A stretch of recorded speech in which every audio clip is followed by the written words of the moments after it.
Hello and welcome to the Awaken Feminine podcast. I'm your host, Kaki Lee, and my mission is to share the love and wisdom of inspiring women who have gone through adversity and turned their pain into purpose. Today, I'm really excited to be interviewing Frida Gronberg. She's a health coach specializing in helping women feel and look their best at any age. And I can tell you she knows her stuff because she has such a beautiful energy and she looks absolutely gorgeous. So I met Frida recently in one of the online courses that I do, and now we're in a powerful women's coach mastermind together. She's a mum to two beautiful teenage girls, and she has a passion for all things health and beauty. She's got a beautiful soul, and as I mentioned before, beautiful on the outside as well. And I know she has so much love and wisdom to share with us today. Do I have you there, Frida? Yes, hi, Coffee. Thank you for that beautiful welcome. I really appreciate that. You're so welcome, and you so deserve it. Welcome, gorgeous lady. Thank you so much for joining me on the Awaken Feminine podcast. Can you, firstly, before we jump right in, can you share with our listeners where you're joining me from? I'm in Los Angeles, California. I live in an area called Palos Verdes, so it's not in the midst of the city. Luckily, I'm pretty close to the ocean, so Nice. yeah, it's not too bad, not too trafficy. Oh, that's nice.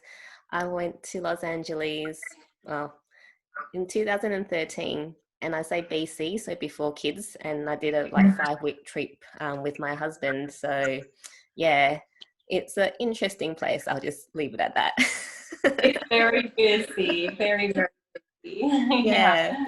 awesome. So Frida, are you ready to jump right in? Sure, let's go. Awesome. So can you share with us, your journey on how you really developed this passion for health and beauty?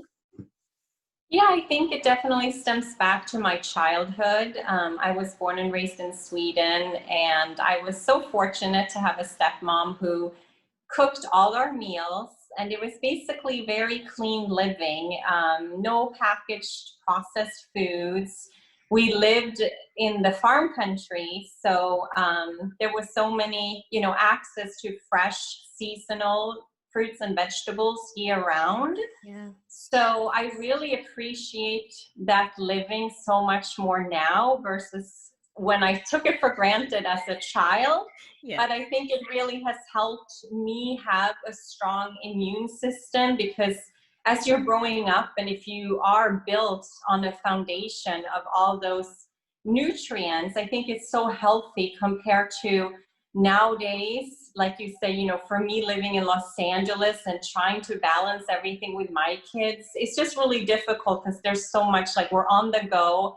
And I try to cook home cooked meals as much as I can, but it's really difficult. And, I wish I could do it more than I can. But back to why I got into this. So I feel like it stems back to that. And then also being an esthetician, which I have been now for over 20 years. So that's a very long time.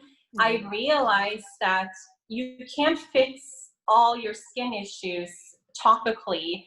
And people come in there and expect, oh, they're using all these products and it should fix it. But it stems down to how you nourish your body and how your immune system is internally, and basically what you put in your bodies, that's going to show on the outside. So that's why I also became a health coach, because I thought just educating and bringing awareness on that, and why it's also a passion for me. I like to just send that message out and help as many people as I can. And therefore, when you feel better, you're going to also look better naturally.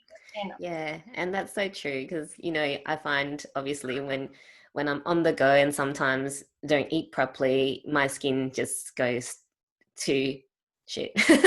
It's just a mess. And, it is it's so true what they say, you are what you eat, because it really just shows up, on the outside. So that's beautiful. So Frida, you were, I can't say the word, esthetician before you become a health coach. So was there a particular catalyst, a particular thing that happened that made you, transition to becoming a coach, a health coach? Yeah, so I really wish that I would have become a nutritionist back in the days when I was going to school, but I never completed my degree fully. So therefore, I came across health coaching from this other nurse actually that worked at an IV Solutions place, it's called, where you get intravenous vitamins. Oh, cool. So she told me about this functional medicine institute, and I looked into it because we actually had a setback with one of my daughters, her health. So I had to take time off work. And while I was off work, I thought this is the perfect opportunity to do this course because I was able to do it from the convenience of my home. So the timing was perfect of it all. And that's how I dived into that. Nice. Love that. So, Frida, did you have like a spiritual awakening or an aha moment that led you down this path? Or if, it wasn't, did you have, have you had that experience in your life?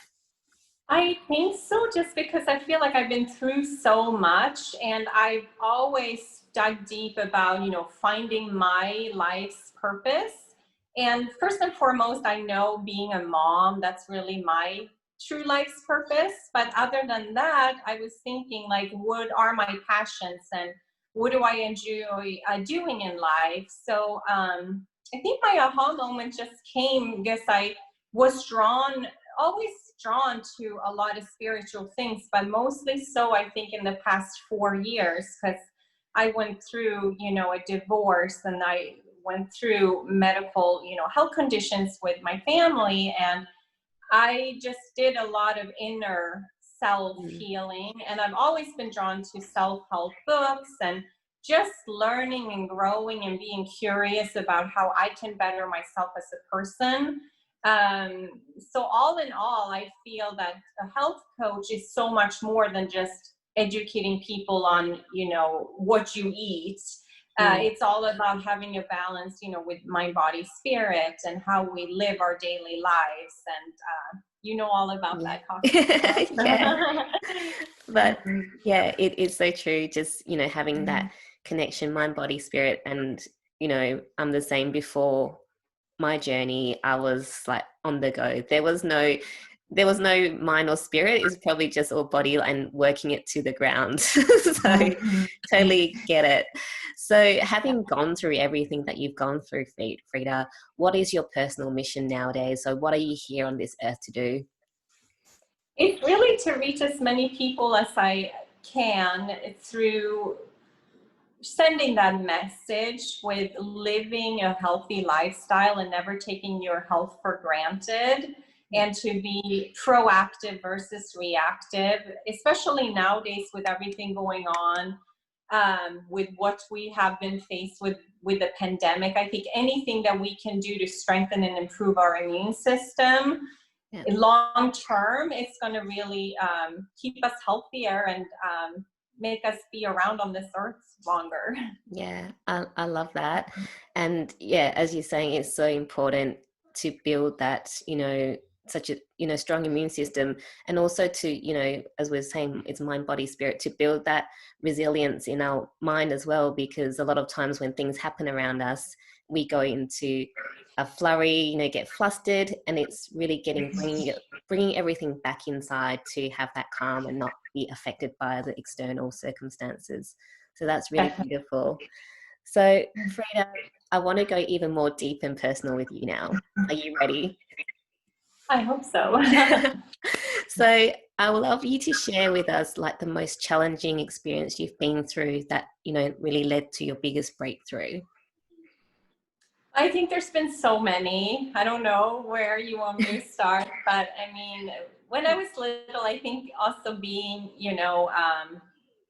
as a child, being affected by divorce. And my mom, she actually left when I was like 5 years old, and she moved to the United States. I was raised by my dad and stepmom, and I only saw her once a year. And I think I accepted it as a child and didn't look at that being strange at all. But being, at the age I am now and having two daughters of myself, I really, to me, I look at that and see like, how could a mom do that? But I love my mom, and I appreciate, everything about her. And I understand she had to do what she had to do. And then moving over to the States as a teenager and starting a high school that had, 3,000 kids compared to my own little town that had maybe 300 kids. That was also really challenging because I was naive. I didn't know what was going on. I really had nobody to tell me, do this and don't do this, so I had to learn for myself. And then moving forward, after college, and I got married at a young age. And then, like I said, I went through a divorce. So that was tough too, being a single mom and, having a daughter. I think the divorce that I had with their father affected my youngest daughter pretty severely. So she had anxiety, depression, and eating disorder. And that was really a tough thing because as a mom, you take that on and think that, it's something that you did and you take the responsibility for that. I don't want to go into too much detail because I feel like it's somewhat personal, but it was just a really big struggle. And that just goes to show that your mental health is so important. And I think also what I realized, because my daughter, when she grew up, she had a lot of strep throats and she was on antibiotics a lot, and that really messes up your gut. And it also is one of the you are more likely to have, depression if your gut flora is out of whack. So I feel like all of this goes hand in hand. And I've also, as I was growing up, I would actually go to an acupuncturist. I never had a primary care physician, like from the Western medicine, because I wouldn't even take like a Tylenol if I had period pains. I was always really much against medicine, and I still am. So it's hard to bring that message upon my two teenage girls when they think like, oh, medicine fixes everything. So I think everything takes its course, and when you are ready, to listen, it will work for you. Like with meditation, if somebody told me to meditate 10 years ago, I wasn't ready for that. It all sets the path. It all has its time. So again, I don't know, going back to your question, I think I probably sidetracked there. No, it was great for you to share. Like, I think, when you get interviewed or when you see other people that are successful, you only see their success and you don't see all the stuff that they've gone through. So it's just really good that you are open to share your journey so that people know that, you've actually gone through all this stuff. And when you look back now, you're like, it actually, all the dots join to where you are now. So thank you. No, that's really beautiful what you shared. And so, can you share with us some of the tools or teachers that were really helpful with your healing process, with everything that you've gone through? I definitely am a big fan about audiobooks.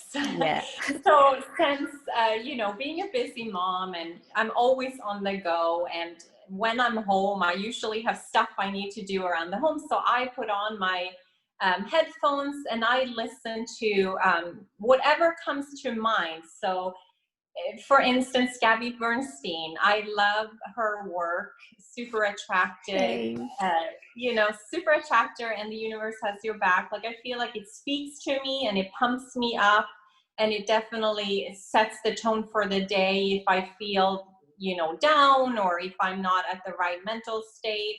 And another book that I just listened to was Darian Olian. I don't know if I pronounced that right, but about the superfoods and what you can eat, that are good for you. And just by learning stuff, like, I feel like there's a lot of mentors that I have. Robin Sharma is another one. I had a spiritual awakening when I read The Monk That Sold His Ferrari. Yeah, that's a really good book. I just resonated with that so much, and it just made me become more aware about things. So I feel that, there's probably a bunch more, Abraham Hicks, there's another one, Carolyn Myss.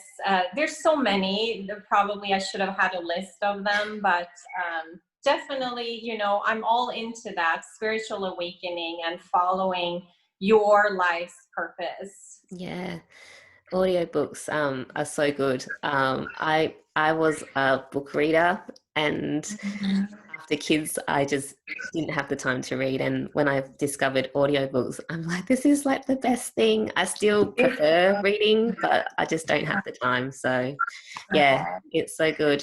And, you know, you're talking about all the books that, you know, that you love to read, and, you know, the different mentors and teachers. Is there a particular book that really, you know, changed your life? Not a particular book. I mean, probably some that I did mention to you, I Yeah, would say. But yeah, I would say the ones I mentioned to yeah. you. Yeah, so Robin Sharma, The Monk That Sold His Ferrari, I love that book. And Yeah, and Gabrielle also like, Bernstein, yeah, yeah, Super And Attractor. Eckhart Tolle, the Oh yes, President of Now, and there's some other ones. My mind is going blank. yeah, no, that's all good. You've But mentioned quite a few you're putting before. me on the spot here. Sorry. If I would have known, I definitely would have like written a list down. But I didn't mention that I used to be a flight attendant too, actually, before I became an esthetician. And during that time, when you're walking in the airport, you know, Yeah, halls, I would always go into bookstores. And even at that age, I was only like early 20s. And I remembered I would see books like The Seed of the Soul. And at that time, it probably didn't resonate with me that much, but I mm, was still drawn to those. And it was at the time when Jack Canfield, like the Chicken Soup of the Soul yes. came out, and I started reading those. And Don't Stress the Small Stuff. I mean, all of those books, I have them in my bookshelf.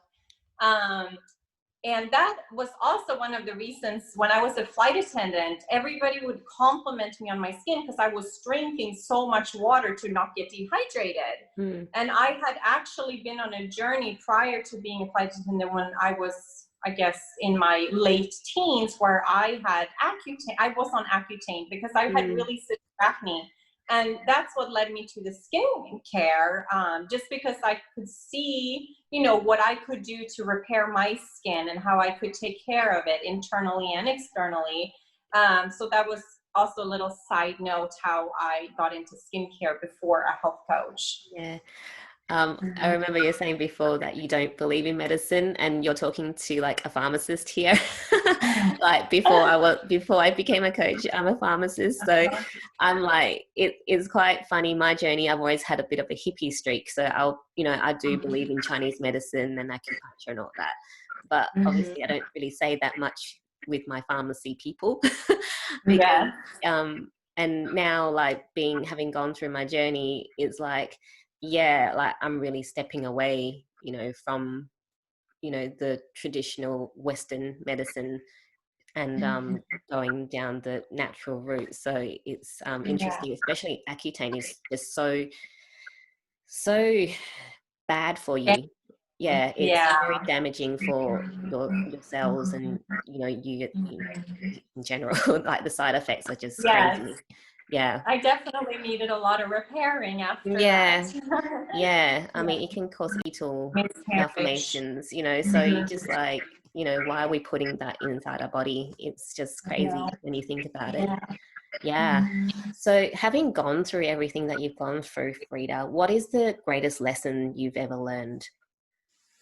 My greatest lesson is to know that you really have to work on yourself. I think in the marriage that I was in, I didn't take a look at the whole picture. I didn't work on myself and always, you know, complained about probably the other person Yeah. and not taking responsibility, and also not to take anything or anybody for granted, and always be kind and be selfish in some sense, because you have to take care of yourself, but Yeah. still always think and be considerate of others, because you never know what kind of journey they've had. And in terms of like, you know, don't judge a book by its cover, basically. And also, health is wealth, right? So Yes. the same goes for health. I think that's why I'm so passionate about it, because I feel sad about a lot of people getting chronic disease and chronic illnesses, because it gets to a point almost when it's too late where you can do a lot of preparedness and preventative, you know. Yeah. Mm-hmm. Yeah, health is really so important, because when you're sick, you really can't do anything else for yourself, you know, so important. And yeah, beautiful, beautiful lessons that you've learned. So if you could travel back in time now, Frida, so imagine you're in a time machine and you're going back to a younger version of yourself, you know, what advice would you give yourself? I think it's probably some of the things that I did say, Yeah. but what advice could I tell myself? I think in a way that all the things that I went through has led me to where I am today. And I believe that we go through hard times and experiences to shape us for who we are. So going back, of course, I didn't want to go through a divorce. I feel that's an awful thing. And if I have, you know, friends that are debating on what to do, I always try to steer them out of it, even though I know that sometimes it's just not a workable situation. But for me, I really saw what of a negative sort of impact it had on the kids and also for myself. But when you're in it, you don't necessarily get it until you're out of it, and then you Yes. look back and said, oh, I should have done those things different. But those are all learning steps, and it's part of your life. And I don't know, I think overall I've had a good life, and I look at myself now being in my 40s and hope that I have, you know, a better half of my life to come, basically. More is to come, and my daughters are still teenagers, and I feel like there's so much more that is possible in this life. I really would love to write a book, so that is one of my goals. Yeah. So I hope that that is something that will happen. Awesome. I love that. And, you know, you're saying that, you know, everything you've gone through led you to here, and it's so true. And so I guess, like, you know, what you're saying is just, you know, telling your younger self to just trust the journey then. Mm-hmm. Yeah. I mean, I guess one thing going back to that, I wish that I had somebody to tell me, because I really feel like I would have been happy to possibly, you know, become a psychiatrist or something where I actually got a doctorate degree or something more up there, you know. But I still am proud of the achievements I have. But I think for anything, I wish that I would have done something where I could have been a little bit more financially independent and not have relied, you know, on my husband, and then now my ex-husband, like financially in terms of that. I just feel like it would have been for me now to be a lot more empowering to have that financial freedom. And by going this journey myself now, I'm getting to that point. So it feels really liberating in a sense to get that. And that's a message I want to share with many women, that you can do it, and men, you know, don't have to be the ones supporting you, that we are strong, and, you know, Yes. we can do it. Yes, definitely. I think it's just like societal conditioning where, you know, the women depends on the man being the breadwinner. And, you know, it's just, for me, it just doesn't really gel in my head. Yeah. And it doesn't have to be that way. And getting that education for yourself is so important, because, you know, our education system doesn't support people being abundant, or, you know, learning about finances. We don't get taught that at school. Yeah. Yeah. So Sure. it's so important. So great lesson, like, you know, go out there and just believe in yourself that you can, you know, be free and, you know, look after yourself without depending on someone else. Yeah, definitely. Beautiful. So Frida, I know, like, right now with, you know, all the craziness happening in the world, that there's a lot of people that are navigating through change, you know, people losing their jobs, or, you know, the buzzword now seems to be pivoting, you know, in their businesses, how they turn it around to fit this current climate. And there's a lot of people that are starting their awakening journey. So what advice or recommendations would you have for them to get rid of any limiting beliefs or fear that is holding them back from just taking that first step? Because it is a scary process. You know, you've been on that journey, and I've been on that journey where you just go, what is happening? And, and you're like, should I go down that path? What can you tell them that would help them? I think that centering yourself by just getting down to some mindfulness and stillness and surrendering for a moment and not stress too much. You have to get grounded and just let go of the fear and make sure that your faith is stronger, and trust yourself, trust that you can do it. And I think that this is really the time for people to grow and evolve and have that spiritual awakening, like you were talking about, through times like this. Because Yes. I think that especially there, I believe that the universe is trying to tell us something, that this is your time to really listen inward and follow your passions and follow what you're meant to do. Don't be stuck in what you've been doing for the past 30 years if you're unhappy with that.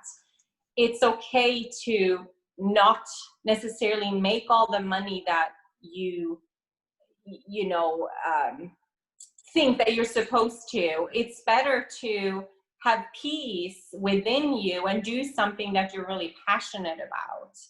I Yes. think that, a person can be super successful but still have a lack of purpose in life and feel like you got to just have more and more and more and more of materialistic things. Whereas throughout this pandemic, when everything just pretty much shut down, I think that it was a big awakening for everybody that, simplicity, I think, is key. And just get rid of a bunch of junk. It's Yeah. cleansing for the soul to just free yourself of stuff you don't need. And I honestly think that look at everything in a positive way. Just because this has happened doesn't mean that the end is, coming to, like the world is coming to an end. Use it in an opposite and more productive way. Take classes that are accessible to you online. This is like the perfect time to really start a new skill. Yeah. I love that. Such wise words, and it resonates, I think with a lot of people. So thank you for that. That's beautiful. So Frida, we're gonna, change the conversation up a little bit. So I'm all about self-love because that was one of the biggest lessons for me on my journey to love myself. So, as a single mom of two, teenage girls and an entrepreneur as well, what are your top three go-to activities to make sure you really give yourself that self-care and self-love? To give myself some alone time is very important. If that is meditating, taking a nice bath, reading a book, listening to a book, taking a nice walk. I think those are all important things for yourself, and learning to be okay with yourself and accepting yourself and be your best friend. I think that with what I have gone through and what I've come to realize is that you don't need anybody else to complete you. You don't need to have to rely on anybody else. Like there is enough of you that can go around to just really feel that inner love and fire and passion like thriving inside of you, where you don't always need somebody else. I think that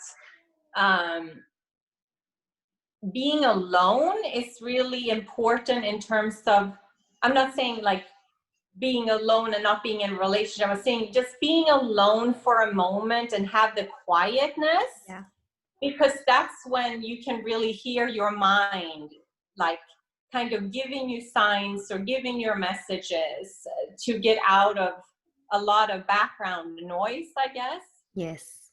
So those are some advices I would give, to just center in and know that you are precious and pat yourself on the back and realize that nobody's perfect.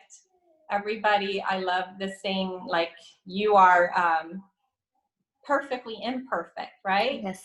And just, where you are at this time, that's exactly where you're meant to be. And live and enjoy now. Don't worry about tomorrow, and forgive yourself about what you did in the past. If you don't like it, just accept it, and that's it. And just kind of throw it away and know that that was supposed to happen, and you learn from it. And Yeah.